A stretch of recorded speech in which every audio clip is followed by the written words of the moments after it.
কোন যুবক যদি কোন সহজ সরল মেয়ের ইজ্জত নিয়ে সিনিমিনি খেলে, কিছুদিন প্রেমের জালে আটকায়া এরপরে ব্যবহার করে মেয়েটাকে ছেড়ে দেয়, আর সে যদি মনে করে যে আমি বাচ্চা গেছি, পার পায়ে গেছি, আল্লাহ কয় কুল্লু নাফসিম বিমা কাসাবাত রহিনা, সে তো পার পায় নাই, বরং গ্রেপ্তার হয়ে গেছে, ধরা খেয়ে গেছে।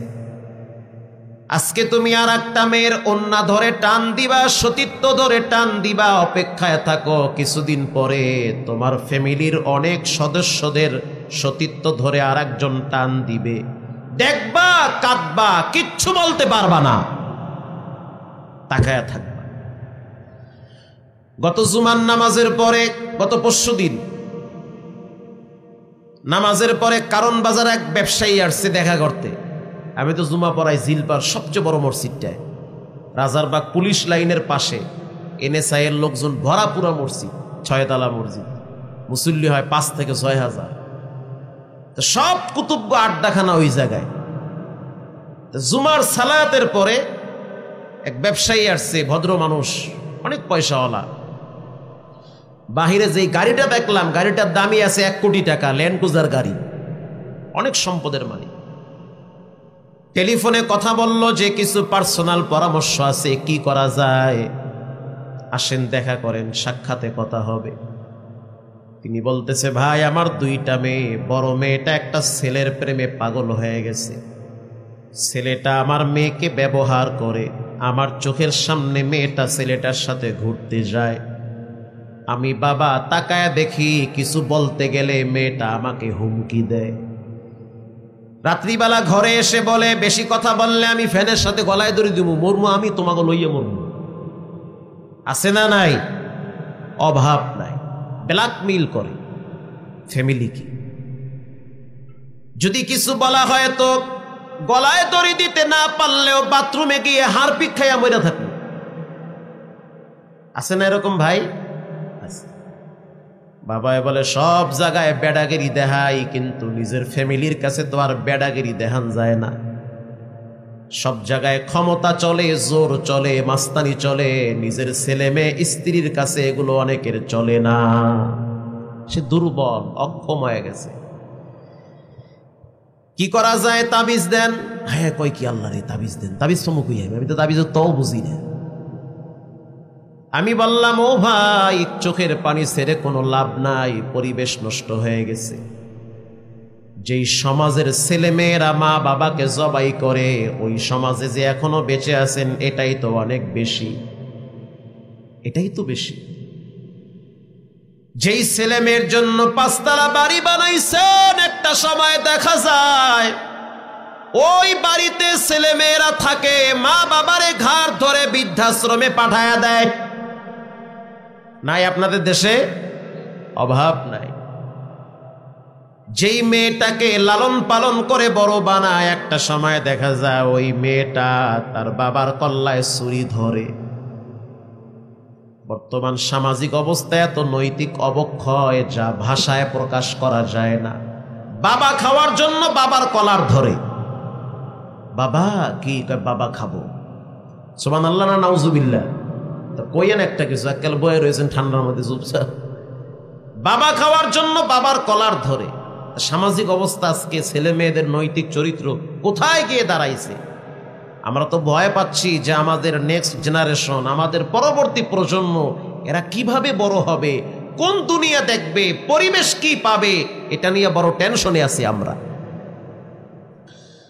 একটাই পথ খোলা আছে, ছেলে মেয়েদেরকে কোরআন চিনান, ইসলাম চিনান, আল্লাহকে চিনান, রসুলকে চিনান, তো আপনাকেও চিনবে।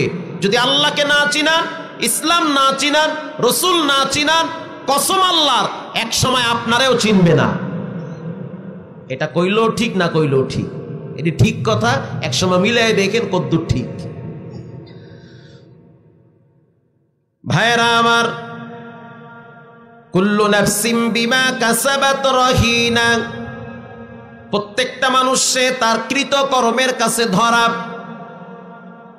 ব্যবসায়ী বলতে আছে যে বুঝছি আমার পাপের শাস্তি শুরু হয়ে গেছে, জীবনে এমন একটা অপরাধ করেছি কেউ বুঝতে পারে নাই, মনে করছে আমি বাঁচে গেছি, মনে হচ্ছে ওই পাপের শাস্তি এখন চলতেছে। ইউনিভার্সিটির ছাত্র আমি, সে বলতেছে আমাকে ইউনিভার্সিটির ছাত্র আমি, সেখানে একা না, আমার ডাইনে বামে লোক ছিল। যখন বলতেছে সরাই দিছে, এডিরে মানুষে অন্য সমস্যা, এই মোল্লার দ্বারে গোপন থাকবে, নাম ফাঁস হবে না, কিন্তু অন্য কারো কাছে বললে ফাঁস হয়ে যাবে। এ জাতির কল্যাণে উলামায়ে কেরাম সবচেয়ে বেশি এগিয়ে আছে। ইউনিভার্সিটিতে লেখাপড়া করা অবস্থায় আমিও একটা মেয়ের সাথে এরকম রিলেশনে জড়াইয়া গেছি। একটা সময় তাকে আমি ছেকা দিয়ে দিছি, যাও আর লাগবে না, ব্যাকআপ। মনে করছি বাচ্চা গেছি, মজা মাস্তি লইয়া বাচ্চা গেছি। এরপরে তো বিয়ে করছি, মাইয়ে বলা তো হইছে। এখন তো দেহি কিচ্ছু কইতে পারি না, ফয়সালা কার? তো ওয়েটিং এ থাকেন, যে যতটুকুন পানিতে নামবেন অতটুকুন ভিজবেন, কেউ ফিরাতে পারবে না। এরপরে রব্বুল আলামিন বলেন, ইল্লা আসহাবাল ইয়ামিন।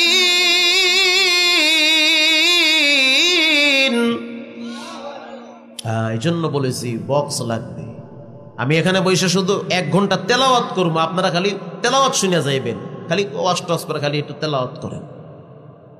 কিন্তু বক্স না হইলে তেলাওয়াত করে মজা নেই, গলা টানে। ইল্লা আসহাবাল ইয়ামিন, আমি তো গলা বাসায় আওয়াজ করুম, ঠান্ডা মাথায় আস্তে আস্তে, কারণ এখানে ভাঙ্গে তো 10 জায়গায় আমি হইয়া থাকতে পারুম না। ইল্লা আসহাবাল ইয়ামিন, যারা ডানপন্থী হবে, ইসলামপন্থী হবে, কোরআনের দল করবে, এই জমিনে আল্লাহর দ্বীন প্রতিষ্ঠার জন্য আন্দোলন সংগ্রাম করবে, আল্লাহ পাক বলবেন এদের ঠিকানা হবে জান্নাতে। সুবহানাল্লাহ, আরো আস্তে কর সুবহানাল্লাহ। এরপরে রব্বুল আলামিন বলেন, ইল্লা আসহাবাল ইয়ামিন, ডানে আল্লাহ, ডানে কোরআন, ডানে ইসলাম, যারা ডানপন্থী হবে তাদের জন্য সফলতার দ্বার উন্মুক্ত করে দিবেন কে? আল্লাহ তাআলা। আনিল মুজরিমিনা মা সালাকাকুম ফি সাকর, কিয়ামতের ময়দানে জান্নাতীরা জাহান্নামীদেরকে প্রশ্ন করবে। জাহান্নামের 7টা দরওয়াজা আছে। বলেন কয়টা? 7টা। আপনাদের